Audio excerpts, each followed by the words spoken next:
mandaya tati ana yaksa kong cangkrama namane wil kataksini kong jejagi jroning ware badhok ulam tanpa tuwuk mina-mina jero samudra mila gugu saben hari Bratasena mandheg dhisik ya mandheg dhisik kesusu lakumu kaya wong diwelingke war nyandi Bratasena wah kakak Kanoman iya jare kuwi pendhita lho iya pancen pun kakang iki pendhita kene apa kowe dadak takon karo karepku yen pancen kowe iki pendhita ra wis ngerti sedyane Bratasena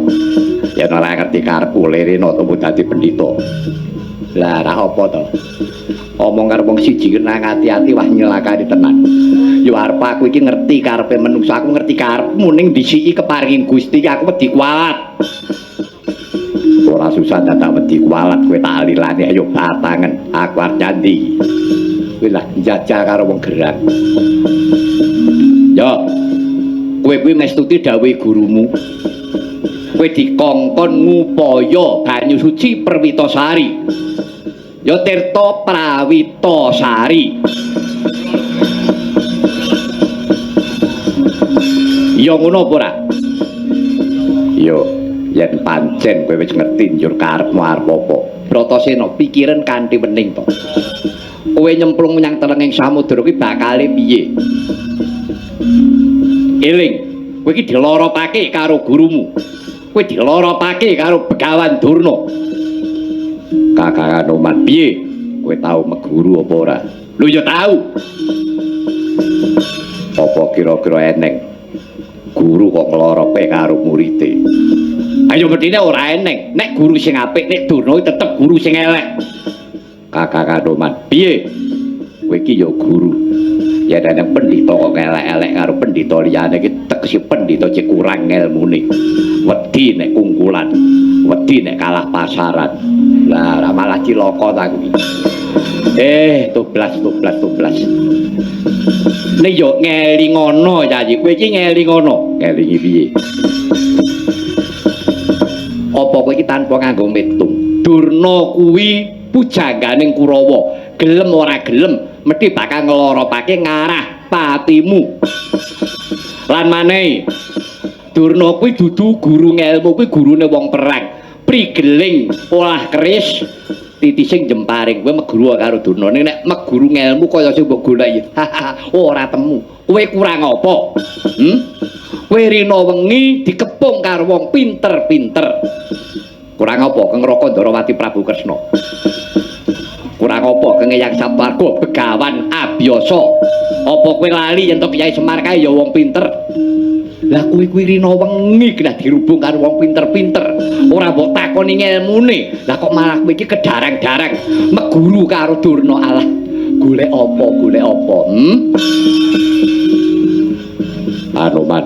piye kowe tau meguru ayo tau paitane wong meguru kuwi apa paitane wong meguru kuwi mung kapercayan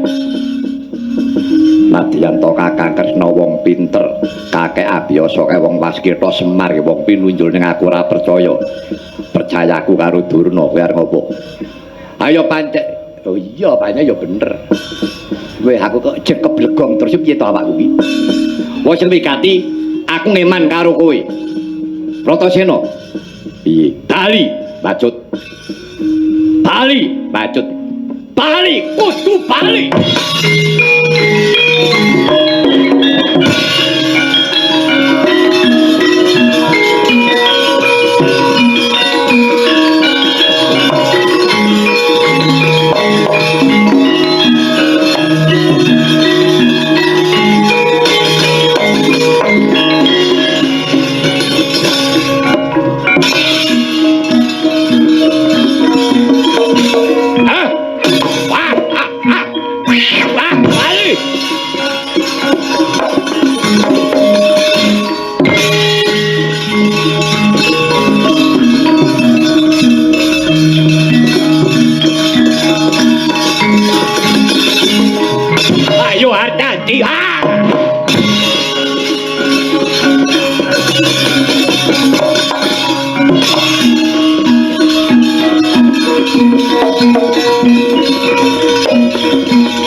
Kresna tantulo sanyokroring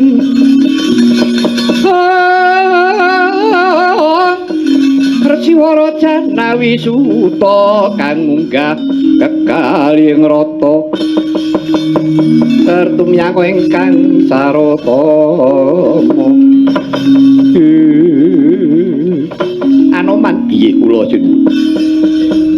ketoke kok kemringet bubar Pancakara inggih musuhmu sapa Bratasena lho kok musuh Bratasena nalare kepriye Bratasena menika estanipun kula eman jalaran kula ngertos Bratasena menika nembe gandrung kaliyan ngelmu meguru kaliyan Begawan Durna mongko Bratasena pun lara paken kaduan manjing wonten madyaning samudra Minangkabau mboten murunga Bratasena pejah mila kula alang-alangi kula pambengi kula ngeman menawi ngantos Bratasena menika alit sakit ageng tubuhipun pejah jalaran nyemplung wonten ing samudra oh dadi kowe mesthekake Bratasena nyemplung ing samudra mati inggih Sinuwun sing ngandani kowe sapa lho sing ngandani kowe yen to Bratasena nyemplung segara mati iki sing ngandani kowe sapa lho nalar Sinuwun nalar pati uripe menungsa kok aja mbok nalar pati uripe menungsa kuwi sing ngasta kuwi Gusti sing gawe urip apa mesti nek nyemplung segara kuwi mesti mati apa mesti nek diobong kudu mati lah mati apa ndok ora jaman kobong ning bali si golo-golo kowe iki pendhita mesti iso mikir kanthi wening kowe rak yo tau to dadi utusane ngadil kowe rikala semono diobong karo wong Alengka biyen critane piye kowe mati apa urip nggih gesang lah iya apa kudu mati ning tengahing geni rak ya ora to lha kleru meneh awakku kuwi saya ini kok tanpa penerblas awakku kuwi Anoman kowe ora tak keparengake mambengi kelawan kekarepane Bratasena nadyan Bratasena ki cilik lara gedhe temekaning pati aku karo kowe mung dadi paseksen kowe wis diniati kelawan si Bratasena niate kowe mau wis tulus dadi aja mbok alang-alangi nek kowe ngalang-alangi Bratasena padha karo ngrendeti laku wong ngaten Jinun iya wis ayo diulatake saka kaduwan kepiye dadi ning lelakon iki mengko